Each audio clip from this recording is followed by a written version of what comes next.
రాజీనామా చేస్తుడే ఇక మళ్ళా రాజీనామా చేసి మళ్ళీ ఇంకా ఆ రోజు నెక్స్ట్ డేనో మళ్ళీ ప్రమాణ స్వీకారం చేస్తాడు. మళ్ళీ 6 నెలలు మళ్ళీ 6 నెలలు వాటర్ కడుతున్నాయి మొత్తం. చూడండి, అజారుద్దీన్ ఎమ్మెల్సీ పదవిపై సస్పెన్స్ ఇంకా వీడడం లేదు. రాష్ట్ర గవర్నర్ శివప్రతాప్ శుక్లా మంత్రి అజార్ను ఎమ్మెల్సీగా నియమిస్తారా లేదా అనే ఉత్కంఠ కాంగ్రెస్ వర్గాల్లో నెలకొంది. ఈ నెల 30 లోపు ఆయన్ను ఎమ్మెల్సీగా నామినేట్ చేయకపోతే ఆయన ఆ మంత్రి పదవికి రాజీనామా చేయక తప్పదు. ఒకవేళ పెండింగ్లో ఉన్న ఎమ్మెల్సీల ఎంపిక ఫైల్ ఆమోదం పొందకపోతే అజారుద్దీన్ చేత రాజీనామా చేయించి మళ్ళీ మంత్రిగా తిరిగి ప్రమాణ స్వీకారం చేయించాలనే యోచనలో కాంగ్రెస్ అధిష్టానం ఉన్నట్లు తెలుస్తుంది. క్లియరెన్సా పెండింగ్లోనా? గవర్నర్ కోటాలో ఎమ్మెల్సీగా అజారుద్దీన్ కోదండరాం 8. మరి నిజంగానే అవుతుందా? గవర్నర్ కోట ఎమ్మెల్సీల కేసు జూలై 22కు వాయిదా పడ్డది. ఎందుకే ఆయన అన్ఫిట్ మంత్రి? ఈ అన్ఫిట్ మంత్రులు ఎందుకు ఇలా అంత దిక్కుమల్లోలు? ఒక్కడన్నా పనిచేసిన తావులేదా?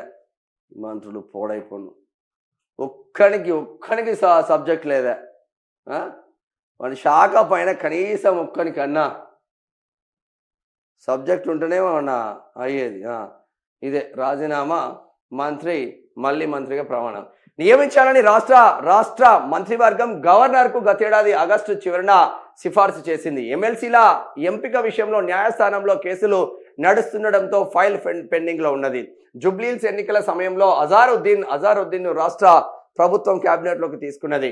చట్టసభ సభ్యుడు కాని వ్యక్తి ఒకవేళ మంత్రిగా ప్రమాణ స్వీకారం చేస్తే 6 నెలలలోపు ఏదైనా సభలో సభ్యత్వం తీసుకోవాలి. అంటే ఈ నెల 30 లోపు అజారుద్దీన్ను ఎమ్మెల్సీగా నామినేట్ చేయాలి. లేదంటే ఆయన తన మంత్రి పదవికి రాజీనామా చేయక తప్పదు. ఈ క్రమంలోనే రెండు రోజుల కిందట సీఎం రేవంత్ రెడ్డి స్వయంగా గవర్నర్ వద్దకు వెళ్లి అజారుద్దీన్ కోదండరాంను ఎమ్మెల్సీలుగా ఎంపిక చేయాలని అప్పీల్ చేశారు. ఇదిలా ఉండగా అజారుద్దీన్ గతంలో హైదరాబాద్ క్రికెట్ అసోసియేషన్ ప్రెసిడెంట్ గా ఉన్న సమయంలో ఆర్థిక పరమైన అక్రమాలు జరిగాయంటూ ఆయనపై కేసులు నమోదయ్యాయి.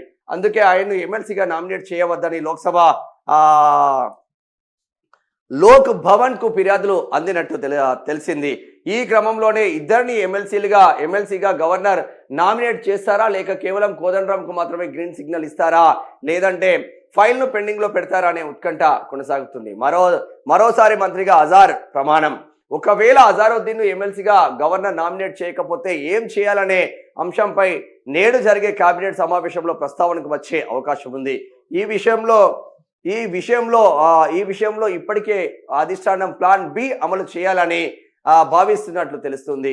ఈ నెలాఖరులో అజారుద్దీన్తో మంత్రి పదవి రాజీనామా చేయించి మే మొదటి వారంలో ఆయనతో మళ్ళీ మంత్రిగా ప్రమాణ స్వీకారం చేయించాలనే ఆలోచనలో ప్రభుత్వం ఉన్నట్లు సమాచారం. దీంతో అజార్ మరో 6 నెలల వరకు మంత్రిగా కొనసాగేందుకు అవకాశం ఉంటుంది. ఈలోపు న్యాయ వివాదాలు తొలగిపోయి పెండింగ్ లో ఉన్న ఫైల్ను గవర్నర్ క్లియరెన్స్ చేస్తారనే ధీమాలో ఏఐసిసి నేతలు ఉన్నట్లు టాక్.